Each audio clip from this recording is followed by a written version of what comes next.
Greetings, everybody. Thank you so much for joining us. I'm Mariana Garcia. I'm the Public Programs and Exhibit Manager at the Connecticut Democracy Center at Connecticut's Old State House, and I want to welcome you all to our first program for Civics Learning Week, From the Classroom to the Capital City, Place-Based Civic Learning in Hartford.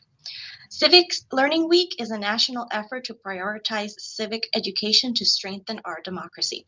It brings together students, educators, policymakers, and leaders in the public and private sectors to highlight the movement for civic education in states and communities across the nation. Governor Ned Lamont has officially proclaimed this week Civic Learning Week in Connecticut, and Secretary of State Stephanie Thomas has issued an official citation honoring all the people and groups in Connecticut who helped to elevate civic education throughout the state. And the Connecticut Democracy Center is a proud partner of Civic Learning Week, and to celebrate, we are offering a variety of virtual and in-person civic programs, exhibits, resources for all audiences from March 11th through the 16th, 2024, including this program here today. Later in the week on Wednesday at 4 p.m., we will also be joined by Secretary of the State Stephanie Thomas, Commissioner of Education Charlene Russell Tucker, and Connecticut's first kid governor, Elena Tipton, for a conversation on the lifelong impact of early civic education can have on our students. So please make sure to check that out. And for more information on everything else that we are doing for Civics Learning Week, please do check out our website, which you see on the screen right now. And you'll see just a schedule of all the things, all the programs and offerings we have at the Old State House and online for you this week. Mm-hmm. So to start things off, I just want to welcome all of our state government partners who are joining us today. We have Allison Chandler. Where did Allison go? Here you are. Allison Chandler. We have Deborah Shander. We have Jacob Orcutt, Jennifer Matos, and Kim Fabrizio. They are going to be telling you each about what they do, how they are helping civic place-based civic learning. And we will be discussing the importance of place-based education and fostering civic awareness and engagement. And we'll also be learning about some of the unique programs available for students and the public at all of our different sites all around Hartford, including Connecticut's Old State House, the State Capitol, the Supreme Court, the State Library, and the Museum of Connecticut History. And we will also have a look at all of our classroom-based civic learning programs and resources. So hopefully by the end of the hour, you'll be just inspired and have lots of new ideas for your next field trip or your civics-focused lesson plan for your classroom. So first of all, thank you all and each of you for joining us today. We are so happy to have so many people from so many partners around Hartford. And I think we are ready to start things off. So I have a couple of questions for you to see if we can learn a little bit about your programs and your sites. And I'd like to start off with this question. Who are you? What do you do for work? And where do you work? And also, please share the physical location of your site. So anybody who would like to begin? I'll start. Mm-hmm. My name is Allison Chandler. I am the Program Manager for Education and Outreach for the Connecticut Judicial Branch. I have two offices that kind of facilitate my two different roles. One is at the Supreme Court in Hartford, and that's at 231 Capitol Avenue. And the other one is 99 East River Drive in East Hartford. I will go next. I am Deborah Shander. I'm the state librarian, which means I run the State Library Agency, which is in downtown Hartford. Coincidentally, also at 231 Capitol Avenue, we actually share a building with the Supreme Court. And so if you ever do come and visit, we would love to show you around the facility. But we do have a couple of other locations across Hartford and in the surrounding regions, but our main facility is at 231 Capitol as well. And the Museum of Connecticut History is also located within the same building. So it's the Connecticut State Library and Supreme Court building, which was built in 1910 to house both branches of both the executive and judicial branch. But this Museum of Connecticut History was designed to be kind of the centerpiece of the building. And so if you walk into the building at 231 Capitol Ave and kind of head towards the back center, you'll see Memorial Hall, which is right behind me.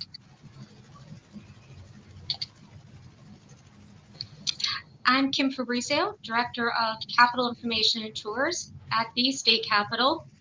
And we are 210 Capitol Avenue, also 300 Capitol Avenue at the Legislative Office Building. So right across the street from us, our friends at the Library, Court, and Museum. The museum, newer to that building, but we used to have the State Library and the Supreme Court in the Capitol.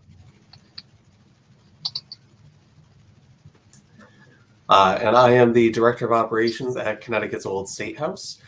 We are at 800 Main Street, right in the heart of downtown Hartford. And we also, I work for the Connecticut Democracy Center through the Old State House. And as the Democracy Center, we also have a location over on Oak Street in Hartford, and also a presence in the Capitol building as well through the Connecticut Network, which films the goings-on of the state capitol. All right, thank you so much. Okay, so before we get into what each of our sites does for place-based civic learning, why don't we talk about what the importance is of place-based civics learning? So who would like to start sharing what they think? We can do the same order that we had in the first round. So I'll jump in. Would you like to start? Yeah. So I've given tours of the Supreme Court for many years. I've also had the opportunity to give tours of the court from the museum. And I've really learned the importance of learning about something in the location where it happens. Especially with some of our younger students, it can be hard to really grasp what we're talking about when we're not in the location where it happens. So to have students come to us at the Supreme Court and be able to see the bench and be able to sit in the seats that they would sit if they were observing court, just really helps them get a deeper sense of understanding of what we're trying to teach them. I would very much agree with that. I think that place-based education really helps you understand civics in a way that you otherwise wouldn't. You know, with all of us in a Zoom environment now, it can be very easy to feel disconnected or not realize how many other people are also participating in government with you. Just last week, I was actually over at the Capitol building, the LOB, for a hearing, and then I was in DC on the Hill doing something very similar. And it's when you are there in the places that these things are happening that you're seeing how many other people are there with you who maybe are talking about the same thing that you are, maybe they're talking about something else entirely, or you see the side conversations or the conversations that are happening in the hallway, that there is more than just what's being displayed or shown to you in a screen. And I think that, as Allison said, you don't maybe get that sense until you're actually in the place where the work is happening. And that can really bring it to life and help students understand the importance and the role that they have in this process as well.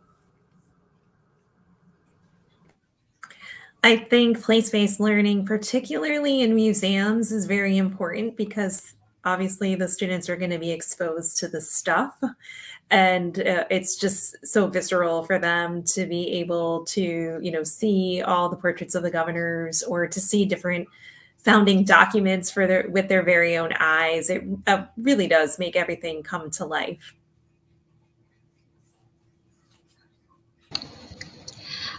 As the seat of government, we have a lot going on. We have a little bit of a museum feel to us, but then you come into the halls and you see lobbyists, advocates, legislators. For many people, we find it's the first and unfortunately maybe the only time they have some direct contact with their legislators. And for school groups to come in and actually see the process start to finish of how a bill becomes a law, it really awakens them. And I think everyone gets a greater appreciation of what we have and how we've evolved. Yeah, I think for a lot of us, kind of our core learning memories from school were things that took place outside of the normal structure of the classroom. So museums, historic sites, trips to these places, I think, are some of, at least for me, some of my biggest memories from being in school. I remember going to the state capitol and the state library as well. So it's kind of cool to be on a Zoom call with people who work at those places. But I think when you teach civics in those moments where kids are outside of the classroom and having some of those really memorable moments that they're going to hopefully carry with them their entire lives, the hope is that they also bring what they learned and that passion for civics with them through life as well. Thank you so much. I would also add to all this that I feel when the students are in the place where it happens, they feel such a connection and such, I don't know if ownership is the right word, but such a, they feel part of the story and they feel part of the process when they're in the actual place of whatever it is that they're discussing. They're there and they're able to make those connections. I think that's also really, really important.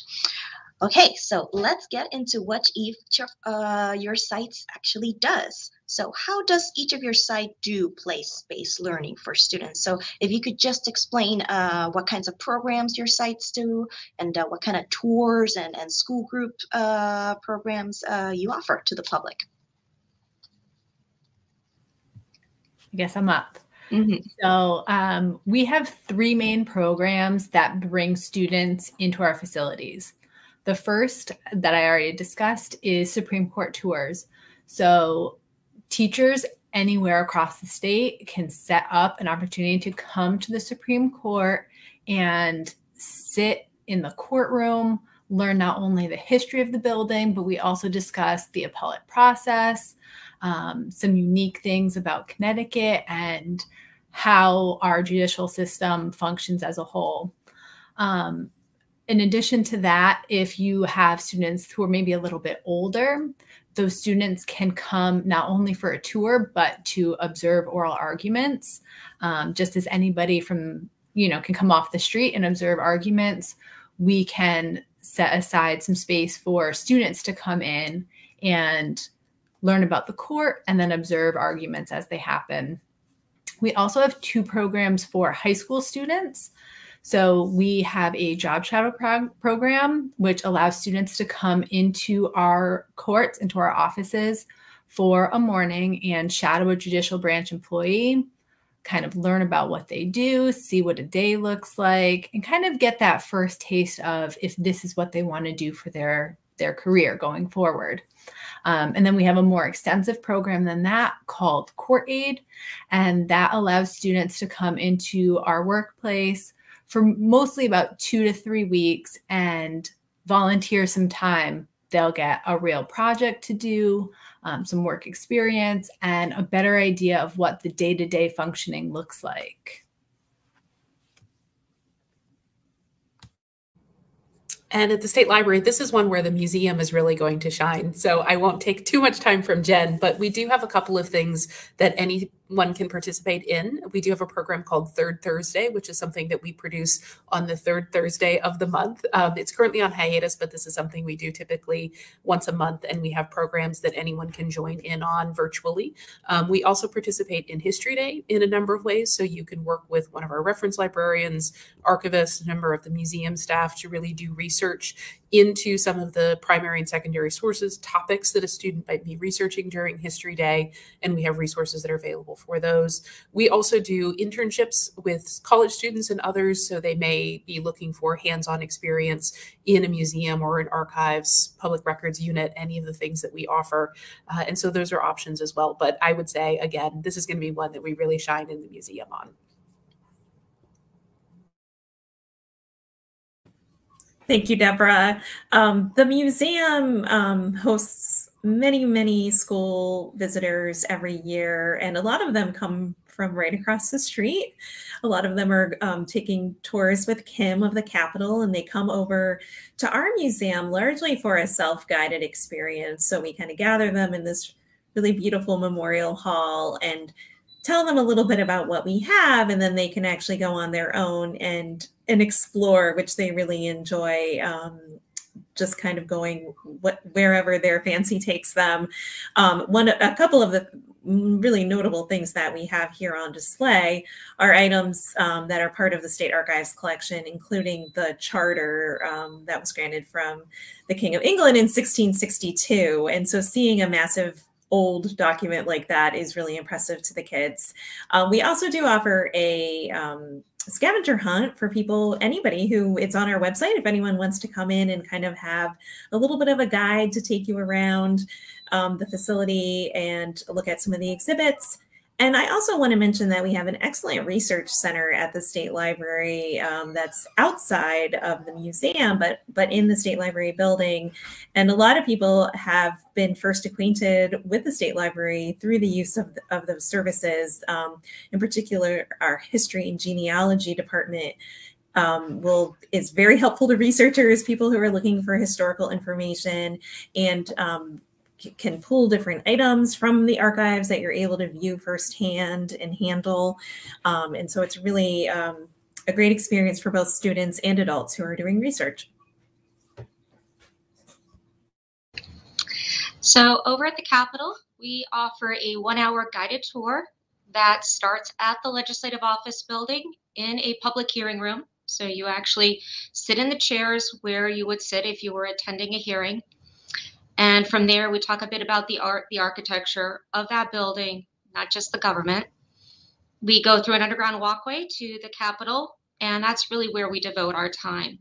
The first floor is more of a museum setting. We have several historic items. We talk about the history of state heroine Prudence Crandall, hero Nathan Hale, who, by the way, are both educators well ahead of their time. We focus on what's called the Genius of Connecticut, a replica of a statue that once topped the Capitol Dome. And then we continue upstairs to the House and Senate chamber. Depending on whether or not the legislature's in session, we'll actually sit in the gallery, observe the proceedings, talk a little bit about what's going on. If the legislature's not meeting that particular day, we go right onto the floor. So they actually get to sit in the well of the House, and House of Representatives is right behind me on screen. We go up to the Senate. We sit in the circle, the center, talk a bit about the story of the famous Charter Oak and the Charter of 1662. So it's wonderful when groups go from the Capitol to the museum or vice versa.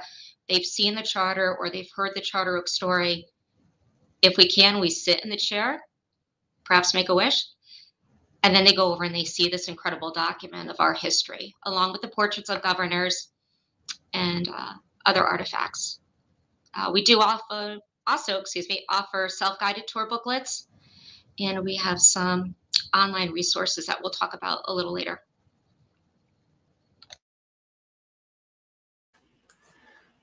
So like the Capitol, we're pretty fortunate to have a neat background to civics. My background as well here, the Senate chamber that I'm in. So it's a great place to bring kids in to learn about how laws work in the place where laws were actually passed, a couple hundred years ago. So we really lean into that. Our Three Branches program is kind of our key signature school program that we do for elementary school audiences, where students have a chance to elect a governor. They get to try to pass a bill. And then we also do a mock court trial as well. So the kids get to see how each of the three branches of government here in Connecticut work. And they get to do it in the place where those three branches actually used to work. So it's kind of a neat connection there. We also do a program geared towards high school students called the History and Future of Voting Rights. This demonstrates how the question of who gets to vote has shaped the way that Connecticut residents have lived their lives here in our state. We also do another program called Agency in the Amistad. It's another program geared mostly towards high school students that is designed to support the CERC curriculum for Black and Latino Studies elective. That centers on the Amistad story, or rather, it centers the Amistad story on the Mende and Sierra Leonean people at the center of the Amistad trial.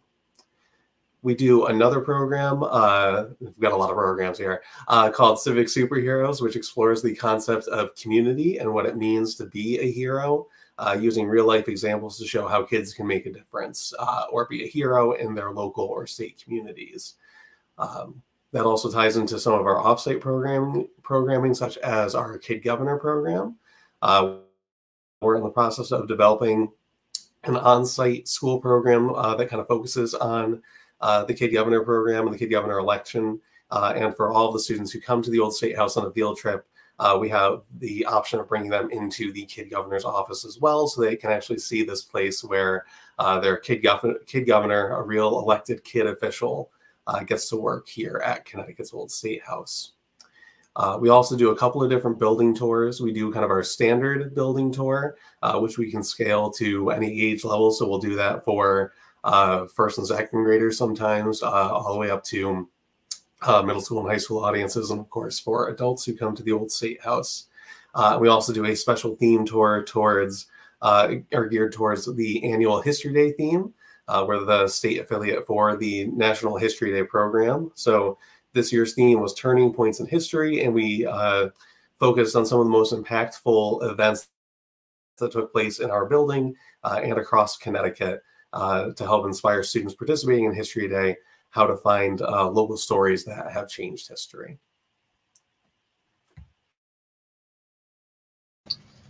Thank you so much. So many things to do.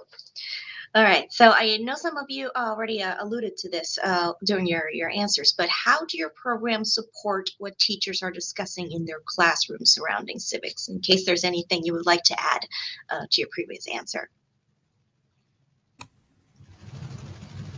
I'll add a little bit. So for a lot of students, when they learn about the judicial branch, they learn that their opportunity to participate is as a juror. That's certainly true, and it is important. However, I think our programs show that there are more ways to participate. As I think everybody here would agree, government is something that has to happen with eyes on it. People have to see it happening, and to be able to come into our courts and to see it happening, that's an important part of the lesson. Additionally, our placements for students in the courts where they're working is a chance for kids to learn that their role doesn't have to be limited to that of a lawyer or a juror. There are roles for all different kinds of people within our branch, and this is a way for them to learn that. I think one of the things that we can do to enhance the classroom experience is our agency exists to be sort of the storehouse of information for the state. We have the primary source documents that are being discussed in the classroom, and you can see them in the museum, as you've heard about the charter, but we have many others, and it's a way to either allow students or teachers to see those in person or to read about them and get resources, talk to people who have in-depth understanding of those documents. And so it can really enhance the work that is happening to actually see the documents and the objects that are being discussed in the classroom. And that, again, can help you better understand the experience and the role that students can play in that process, and help make it an experience that helps them understand really kind of that these things really are happening and are true, and that they can participate in them as well. Deborah is absolutely right. The State Library is really the repository for so many important state documents, as well as the artifacts in the museum. And the State Library really shines in its ability to make those resources accessible to the public, right from your classroom. So there is the Connecticut Digital Archive, where a lot of our materials are housed, so that you can just do a search and pull up some of the primary documents to use in your classroom. Also, the museum is working on bringing up our collection to a digital venue, but in the meantime, you can access our collection of governors' portraits with biographical information about each governor, so you can learn about the different periods of Connecticut's history and who was leading the state at that time. And I think the important thing about that is really helping kids think about history in terms of people, not things. So really enabling them to kind of put a face with a name, with a period, that these were people just like us today who were contributing to Connecticut in their own way.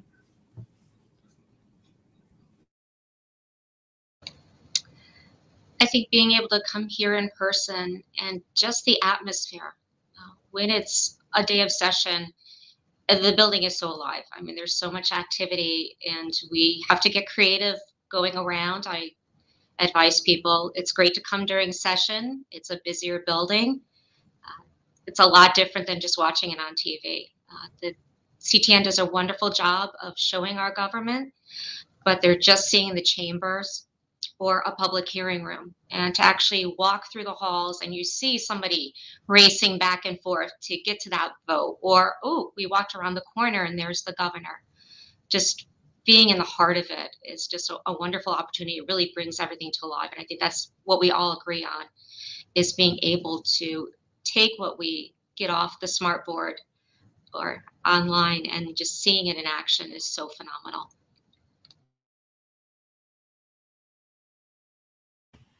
So a lot of the students who come to Connecticut's Old State House are already participating in one of our offsite or in-classroom programs. So for students who do come for a 3 branches program, if they're an elementary school group, they may either be participating in Kid Governor in their school, or there may be other if they're a 3rd or 4th grade class, there may be a 5th grade class participating in their school for the Kid Governor program.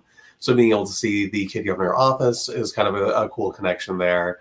And then for our middle school and high school students, a lot of them are participating in History Day. So they can pair a History Day workshop when they're at the Old State House for their field trip and kind of enhance their experience that way as well. But all of our school programs are developed with the state social studies frameworks in mind. We're trying to connect to the standards that teachers are using in their classroom so that when they come to the Old State House, it's really an extension of the work that they're already doing in the classroom. And we always try to touch base with our teachers if we can before they come to the Old State House to see where they are in their lessons so that we can try to meet students where they already are in terms of their familiarity with some of the concepts and terms that we're going to use in the program. Our goal is really just to be an extension of what they're already learning and to hopefully make that come to life a little bit by learning about it through a place-based experience. Thank you so much. Wonderful. All right, so the class has come to your site. They've taken the tour. They've taken the school program. They loved it. They're so happy. So these students, what would you like them to walk away from your site with? What would you like them to tell their classmates or their families about their field trip? What do you want them to have learned and take with them when they leave your site? So I think it's easy to say, I'd love for them to walk away, you know, understanding the intricacies of how our branch works. Connecticut's unique in a lot of ways. But I think more than that, if you've ever been to the Supreme Court, it is a beautiful room. It's a Beaux-Arts style building, which is said to be awe-inspiring. And that's what I hope that the students and visitors feel when they leave us, that they feel inspired to participate, to learn more, that it's not just some stuffy thing that happens separate from them, that it does have an effect on their life. And yeah, I just want them to feel inspired to keep learning. I think what Allison said is really key. We want students to walk away feeling inspired and to understand that government is not just something that happens outside of them. It is something that is approachable and it is understandable and it is something that is easy for them to participate in, whether that is through the Supreme Court, through the museum, any of these other things. The government exists to serve the people and to be representative of our interests, and they can participate in that in very easy ways. And we want people to understand, we want to hear their voices, we want them to participate. And this is why all of us are here today, is our jobs exist because we are here to help people understand that the government is for them and we want them to be participating in it. When people visit the Museum of Connecticut History, they're going to be surrounded by stuff, some of the coolest stuff that the state owns, and not just in the Memorial Hall, but into additional galleries. But what I really want visitors to walk away with is to think about the people attached to the stuff. So the stuff, the things are just the pieces of history that are left, but they all have a connection to the people of Connecticut. And I think when you're able to look at history that is really people focused, it makes you understand that we right now are making history and that what we're doing will be history. And I think what the prior panelists have said is exactly right. You want to inspire people that it's not just something other people are going to do. It's something we're doing right now. I think one of the big things is the understanding that this is your building. It is your seat of government. You have a role in it. Just the last week, we had a group of middle school students. They took the tour last minute, arranged, but they were here primarily to show their support for a classmate who was testifying before one of the largest committees, the Finance, Revenue, and Bonding Committee, on a school-related issue. And just for them to be able to say, we're in the building, we're having our voice heard, and that we do have this right and this opportunity is phenomenal. Capital Information and Tours is operated through the League of Women Voters, and the League primary focus is really to encourage informed and active participation in government. And when you come here and you see what goes on, we hope people go away saying, I can do something.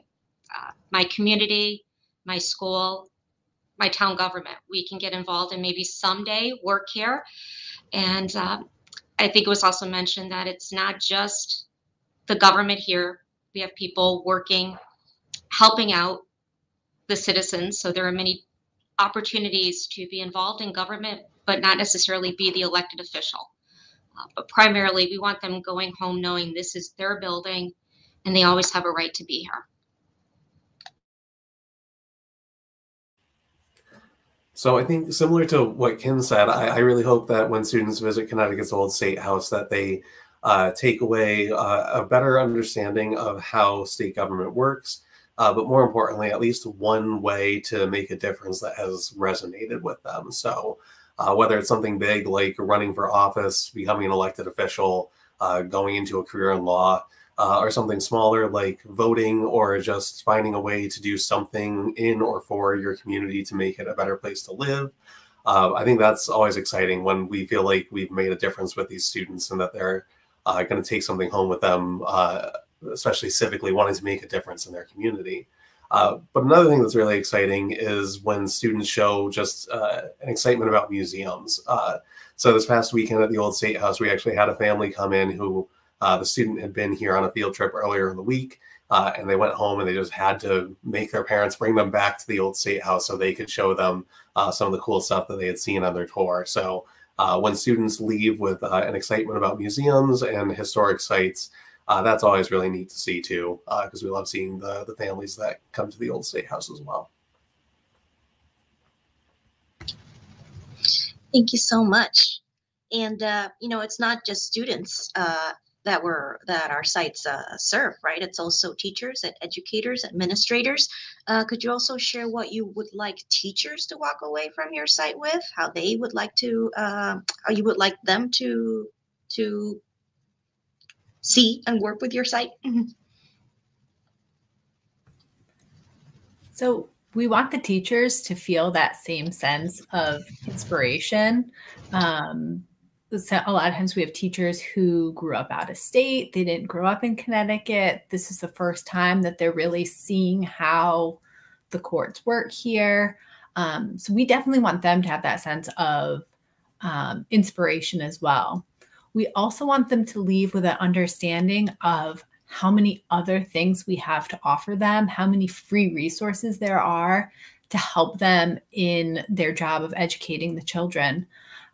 We have a lot of classroom-based programming that's available. And so we hope that they leave with a sense of a relationship that they're going to come back to us year after year, and they're going to engage in all the other programming we have as well. I feel like I'm just echoing everything that Allison says. The relationship is really the key in this situation. What I want a teacher and educator to walk away feeling is they have met somebody who is a resource. They have come to a place that is a resource for them. I was an educator myself before I joined the State Library, and I used to tell my students, if you remember nothing else about what I am telling you, I hope that you remember I am available for you as a resource when you have questions, when you want to do something and you don't know where to turn. We are available. And that's really what we are at the State Library as well. We are every day, the decisions that we are making about the collections that we are highlighting, about things that we are preserving or digitizing or making accessible or sharing in a variety of ways, it's because we are doing it for our citizens, for our students, for our teachers. And that is what our purpose is. And so we hope that you will always see us as a resource, as a place to come, as somebody that you can consult with and ask questions of, and we can help develop your classroom resources, your teaching, all of those things. So again, it's really about you've made a connection with the people behind the institution. I think making sure that Connecticut teachers and educators are aware of the importance of Connecticut history. It is our history. It is important nationally. So a lot of times the textbooks are teaching about a national history, but every national story has a local root.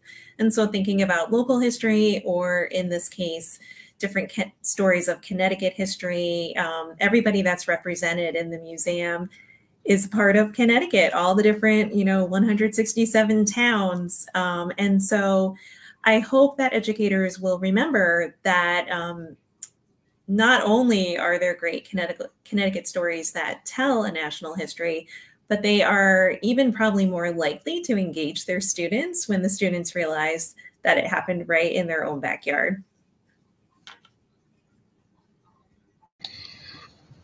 I pretty much agree with everything that's been said. I think that's the great thing, is that we're resources.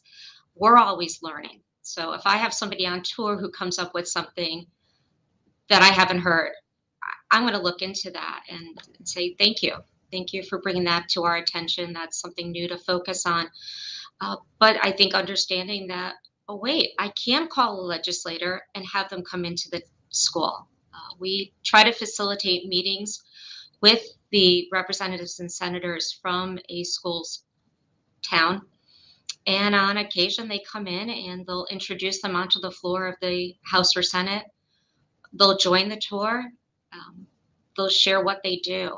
And I think just the whole idea of sharing and having those opportunities and resources, I think that's all that we're consensus, is that resources and sharing and having that information available. Thank you so much. Oh, sorry, Jacob, I forgot you. No, it's okay, not a problem. So I think the biggest thing for me is that teachers hopefully walk away feeling that their work is valued, appreciated, and supported by our staff and our team at Connecticut's Old State House. It can be challenging to be a teacher. It takes a lot of work to book a field trip. And it also takes a concerted effort to elevate social studies, especially in elementary classrooms, when there's such a competition, and rightly so, for things like reading and writing skills, for STEM. And so I hope that teachers understand that we appreciate the work that goes into being a teacher and a social studies teacher in the state of Connecticut, and that we are here to support and value their work.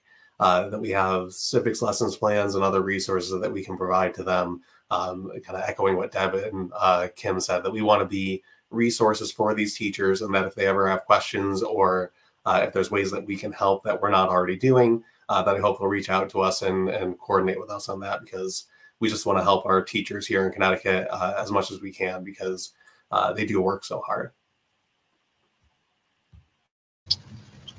Thank you. Sorry about that, Jacob. Okay, well, so much talk about resources. Why don't we, now that the students have come to your site, they've taken the tour, they've walked away inspired and invigorated to have an active role in their communities, what other off-site in-classroom resources do you have that teachers and students can make use of in your sites? So going off of what Jacob had said, we have two major programs that we run in classrooms, and the big purpose of those is to educate the students without adding any work to the teachers' plate. They've already got so much to do. So we want to give them resources that don't require a lot of pre-work or follow-up work for them. So we do have a speakers bureau where a school, any age level, can request to have a judge come and speak to their students, either about a specific topic or just generally about their experience as a judge. The judges love visiting students and they love answering questions. The students always have really thoughtful questions.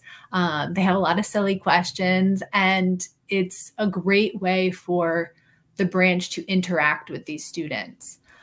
We also have what we call our Civics Academy, and that pairs up a judge and an attorney to go into fourth, fifth, and sixth grade classes to present a civics lesson.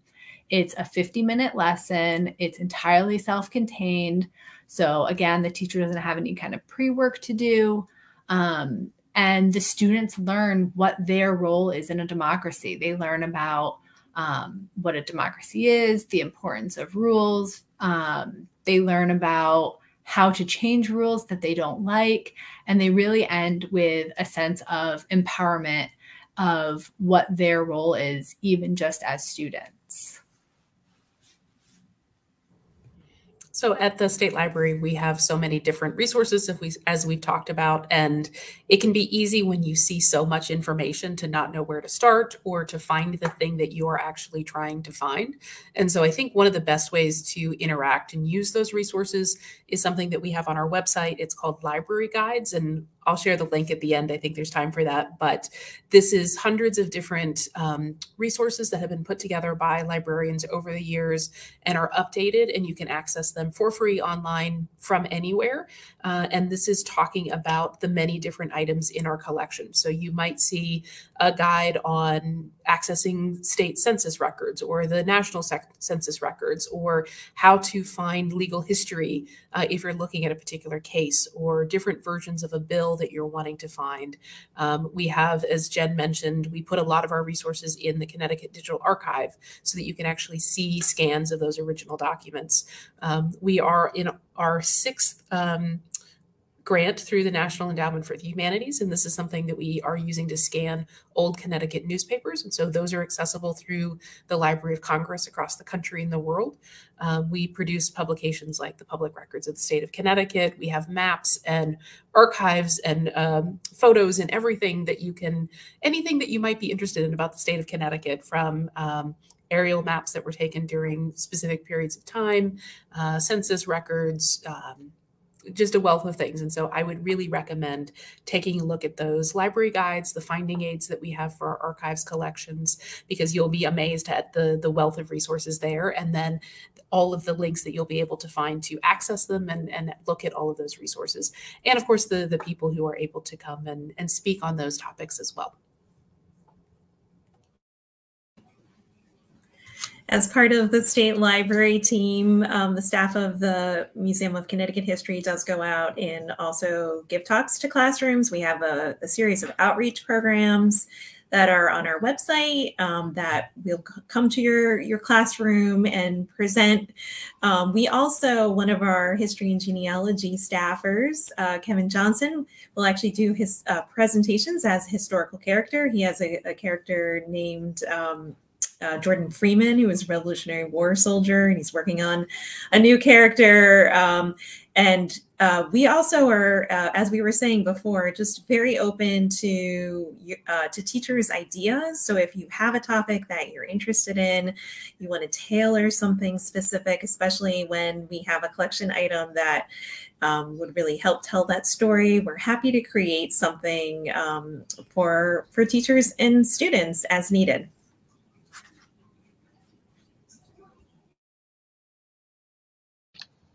And we have been building up our online resources. We have versions of the self-guided tour of the Capitol, Legislative Office Building, the exterior statuary. We, through the League of Women Voters, publish a directory of elected officials, and it's the information on contacting not only the state legislators, but also those at the federal level. We have a one-pager about how to contact, get in touch with your representatives and senators from a student's point of view. There's a guide to state government that goes into the 3 branches of government and a bit of the history. We have a 3 branches of government online module. The League also produced a piece on the 19th Amendment, celebrating women and the right to vote. And that's one of our modules.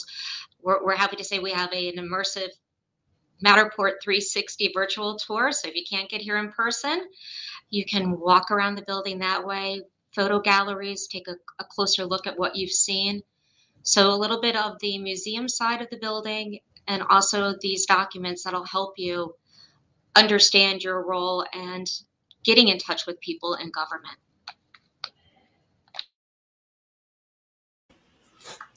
So I know I've already talked about this a few times, but not to sound like a broken record. We have our kind of 2 key flagship programs, which are Connecticut History Day and Connecticut's Kid Governor. Both of these programs provide resources to teachers and students about how to employ research and critical thinking skills that are so vital to civics, as well as in the case of Kid Governor, a really robust set of lesson plans developed specifically for elementary students to better understand how Connecticut's civic landscape works for and because of people like them. We also run the state's We the People program, where students follow a robust civics curriculum that leads to a mock congressional hearing. We also run the Connecticut Democracy Center debate tournament for middle high school students as well. We have the Connecticut Network, which I mentioned briefly earlier. So we broadcast the goings-on of our state government and make the government more accessible to the public. And that also includes recordings of legislative and committee meetings, which teachers can use to supplement their lesson plans and build on what they're doing in the classroom. CTN also records a lot of the in-house public programming we do, especially Mariana does a lot of these programs. Excuse me. And we rebroadcast those programs both on CTN, the television network, as well as to the CTN on-demand library of videos that you can find on the CTN website. We also post a lot of those videos to our Connecticut's Old State House YouTube page. And we also we manage the Connecticut Freedom Trail. So we do a lot of great programming through there as well that can also add to classroom experiences and discussions as well. So those you can also find on the Old State House YouTube page, or you can find it on the Connecticut Freedom Trail YouTube page as well. Thank you so much. Jennifer had to leave, but just a big thank you to Jennifer for having joined us today. But be a shame to not plug Kevin Johnson that both Allison mentioned. No, Jennifer's the one who mentioned Kevin Johnson, who is going to actually be doing his character with us at the Old State House through the Freedom Trail later this month on March 27th, if I'm not mistaken. So do check out our YouTube page on the 27th to see what Kevin Johnson can do in his characters. Okay, so what else do we have? Okay, so my next question is, how does having civically informed and engaged visitors impact your institutions? So for the judicial branch, having civically engaged visitors helps that by the time they are old enough to participate by way of being on a jury or they're a party to the case, our branch really functions on the trust and confidence of the public who we come into contact with. And if folks don't understand how our process works, they don't trust that we're doing our best, and that, you know, they don't understand how we function, they're not going to follow court orders, and the whole system falls apart if we don't have that mutual understanding and respect. So it's really important to the function of the judicial branch that the folks we come into contact with have that trust and confidence in us. And that is, you know, gained in large part due to civic education. And I would say those are often our heaviest users. They are people who come into the library regularly. They know our staff well. They ask very probing questions. They're the ones who really experience the depth and breadth of the collections and the resources that we have. It's often a way that our own staff can learn about some of the things that we have. We have items that may not have been accessed in a while, or somebody hasn't accessed. I know a recent visitor, the staff member who was handing them said, I haven't seen this in years. It's so good to see somebody using it and understanding the importance of it. And because we have so many resources, we never quite know who's going to want what, and it helps us make sure that what we have is fresh and available, and that we as a staff have an understanding of those resources. And I think in terms of the museum, it helps shape the exhibits. It helps shape the programs that we develop, the hiking through history programs that we offer. And so we engage with having an engaged audience keeps us engaged and keeps us informed in terms of the work that we do, so that we can continue to provide those resources. And so it really does just kind of create that cycle of helping each other understand our resources. And then, as an agency, we have to do things like justify our budget every year, and having people who can come in and say, I use the state library. I was able to learn about my great-great-grandfather through this resource, or I used their legislative histories and it was helpful. That is something that is very useful for others to hear about us as well within government. So there's a lot of different ways that we are benefited by an engaged public as well. I think being civically informed and engaged, here we are a citizens legislature. So if people see they can be involved, they can potentially become a legislator. That's the big thing for our institution, but also knowing how to find their way through the government, who to contact. And sometimes it's several steps to get where you want to go, but understanding that it's not always so simple, but we can get it done. I think that's one of the great things about having somebody who's open-minded that way.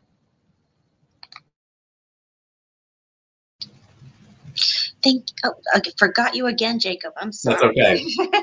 I don't blame you. No, it's not a problem. So that's obviously a big part of our mission is to build a civically engaged and informed Connecticut. But in terms of how it impacts our site when people are civically engaged, I feel that being civically engaged is something that kind of builds upon itself. So once you get involved in one way, it tends to snowball into other ways of being involved and engaged in your community. So our hope is that when we get visitors who maybe aren't super excited and passionate and engaged yet, that we can help provide that first step towards getting there, because we really do believe that once you've taken that first step towards civic action, it's only going to build from there, and you're going to get more and more engaged, which is, of course, what we want. But for those visitors who already are there, who already are engaged and informed, we hope that they get to take that next step of engagement with us. Through a lot of the programming that we offer, we hope that we can provide some inspiration to the people who live in our state to find new and different issues that they may not have been aware about, that they might feel that they can and want to make a difference on, or that we can connect them with other people. I think that's one of the things that we do really well, is kind of a convener of people who care about the state. So you might see somebody on a program and reach out to them to try to make a difference on a cause that somebody else is already working towards. So again, it's really hoping that we can help people take that first step into civic engagement, and then help them take the next step and the next step after that. That's wonderful. Apologies again, Jake. All right. Thank you so much, everybody. It was such a joy to learn more about your sites and all of your offerings, and share a little bit about what you have available for the public. So where can people go to learn more about your sites and your opening hours and all of the programs you have coming up? Where can people learn more about you?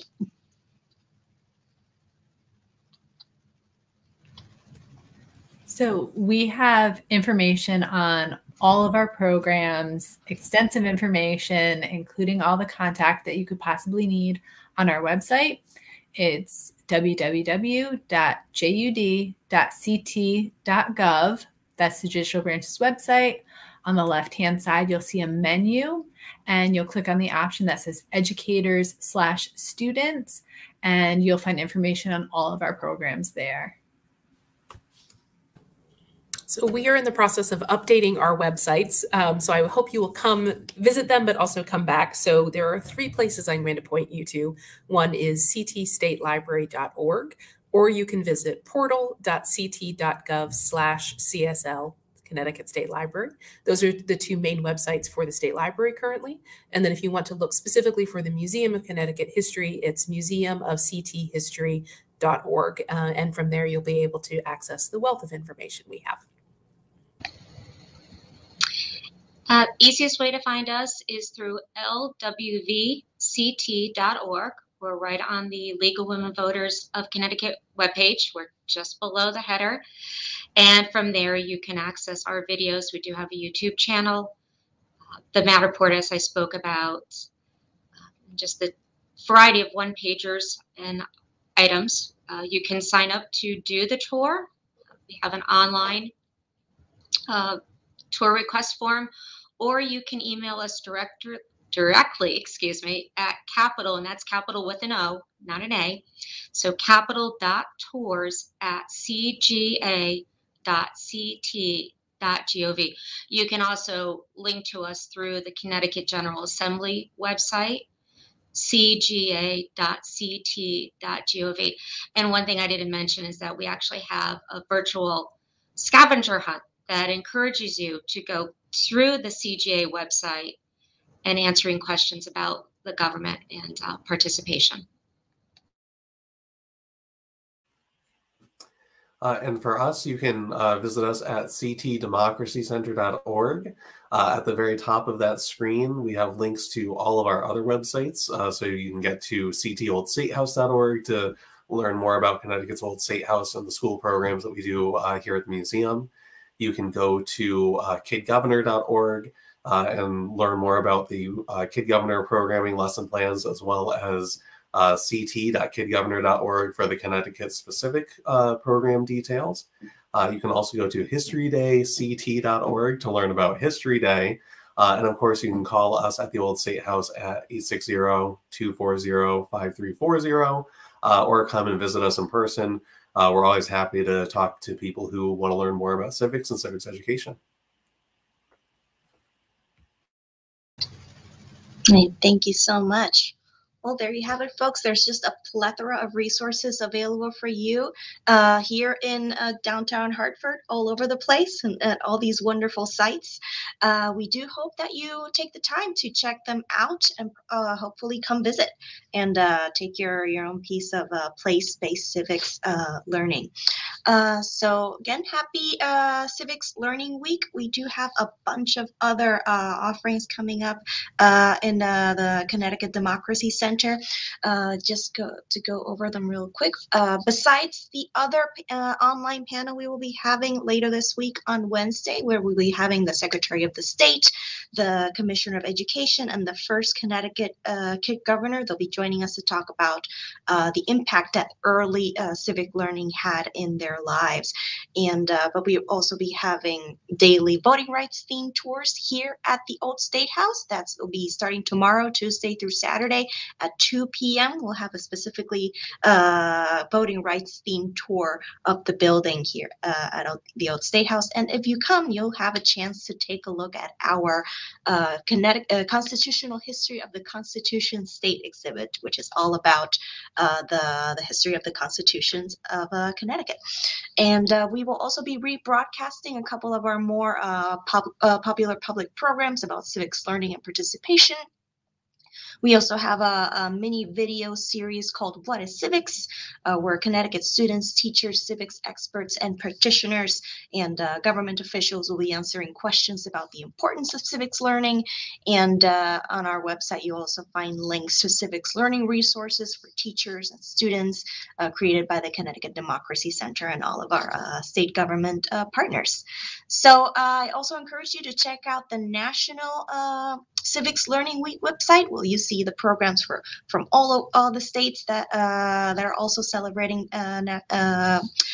Civics Learning Week. I've said that so many times today. But I hope you enjoyed today's program. I thank you all of our guest speakers today for taking time to come speak about your sites. And yeah, I hope you all have a wonderful rest of your day. Thank you.